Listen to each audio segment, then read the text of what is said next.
Yeah, g'day YouTubers. Tinker O'Toole again with another video. Today we're going to talk about the cross slide, the compound slide, the gib screws, setting them up and making sure that they're as tight as possible because like I spoke in previous other videos, you can have an alignment bar, you can put it between the centers and everything, but if the gib, the apron, if all these things are worn, then you can get some erratic readings. So it's a good idea that if you get a lathe, one of the first things is that you pull the gib out. And for those that are not too familiar with the word gib, we'll just put a slide up here and it will show you one of the gibs there. So all as a gib is just a little piece of steel that's looks like it's a bit of a triangle type shape.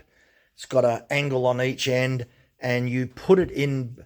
It's part of the slide mechanism, but you use the grub screws to push up against the gib, and the gib takes all the wear. You can't put a grub screw directly onto the metal because you'll damage it all. So the gib acts as a slide.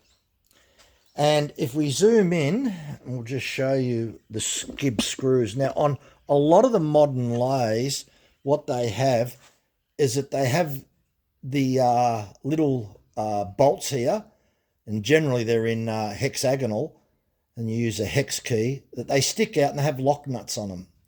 So this Hercus lathe, they're 72 years old, and all they got is like a flat screwdriver head in them, right? So, and I've got one out. There's a hole over there. I've got one out. We'll just see whether it can do, because this little slot was broken, so I had to get that out. We'll just see whether you can zoom in and see it. That's what they look like. So that's the part. I was lucky to get that out, I tell you. So that's the part there that goes up against the gib. Extremely lucky that I was able to withdraw that, so I've got to get a new one. Okay. If you pull the gib out, you've got to make sure it's dead straight. There's no good trying to tighten these screws up if the gib itself is a little bit crooked. So you need to get that as straight as possible.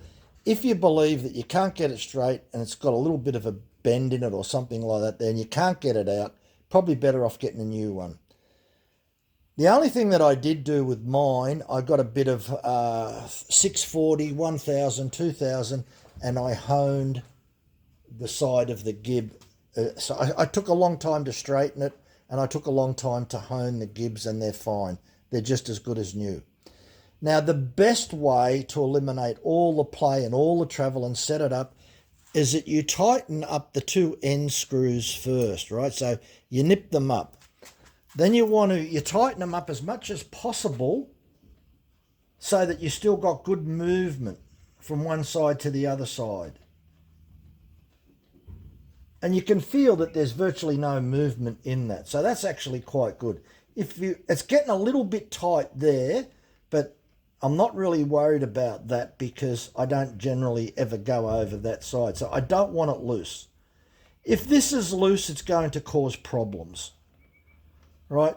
So that moves forwards and backwards really good. And it's only on the two outer screws. So what we're going to do now is just tighten up the middle one.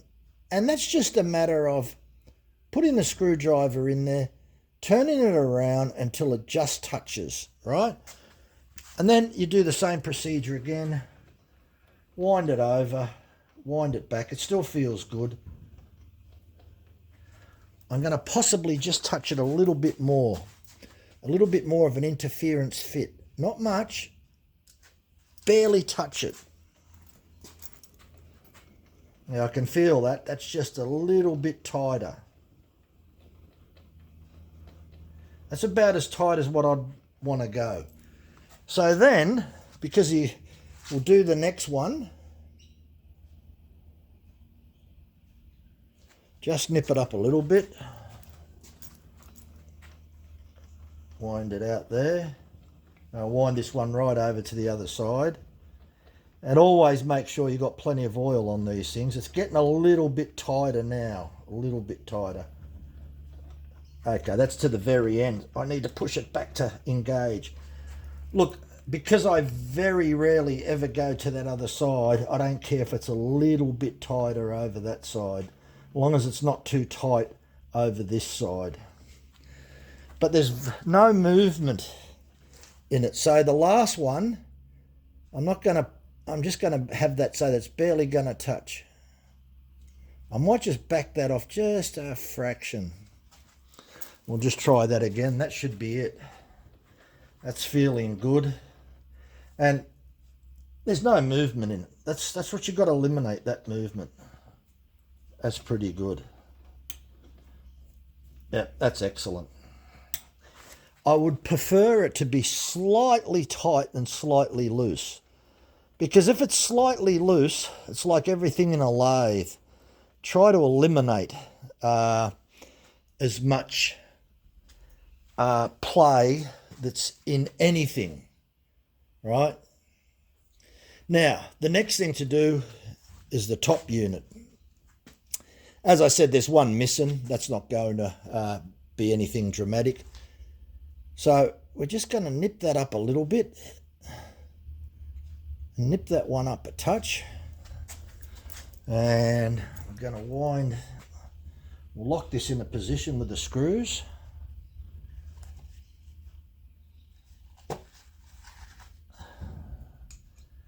And we'll just see. That feels nice and firm. No movement in that. That's excellent. So what you want to do is look for any movement sideways and up and down. Can't feel anything. That's excellent. Yeah, nothing wrong with that. So there's only 2 screws tightened up. There's only one that I can tighten up, and I've got to get a new one for there because I extracted that out. So it's just a matter now of tightening this one up.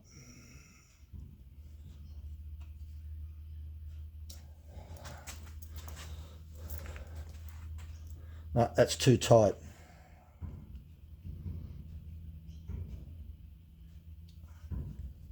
That's better. Maybe just nip it up a touch more. A little bit of mucking around to get it right. There's no movement in it. Okay, that's actually perfect. All I've got to do now is get a new screw, and the same thing, I'll just have it so that it nips up.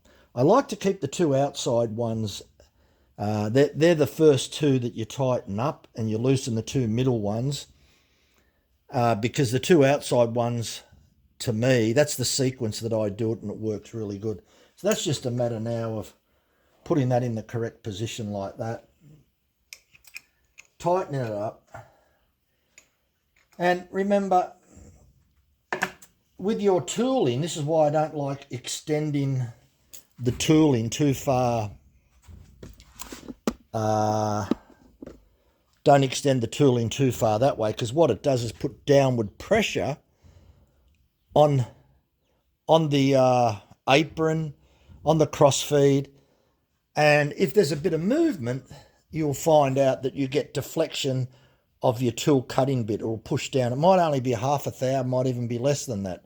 But nonetheless, if you have it loose, if you don't have those gibs screws tightened up, don't expect your lathe to give you fine tolerances. So yeah, if you want fine tolerances, you've got to eliminate movement. You've got to tighten the gibs up so that you've got very little, if virtually no movement. Yeah. So that's pretty straightforward to do, and anyone can sort of do that. And the thing is, your oil can, again, here is your best friend. There was another person that turned around and tried to get their gib straight, and what they did was use a copper hammer and hit the side of here, but I don't like that idea using a hammer, so I preferred to take the gib out. I've got a beautiful straight edge, a machine straight edge that I can use. Place the gib. I could see a little bit, hold it up to the light, put a steel ruler on it or something that's really dead straight, something that's perfectly dead straight, and try and straighten the gib that way. Yes, a copper hammer, a nylon hammer is good if you tap it, and you want to tap it on a dead flat surface and try and, you could spend 10 minutes, and then after that I use the 640, the 1000, the 2000, the wet and dry with a bit of oil to hone it in, right?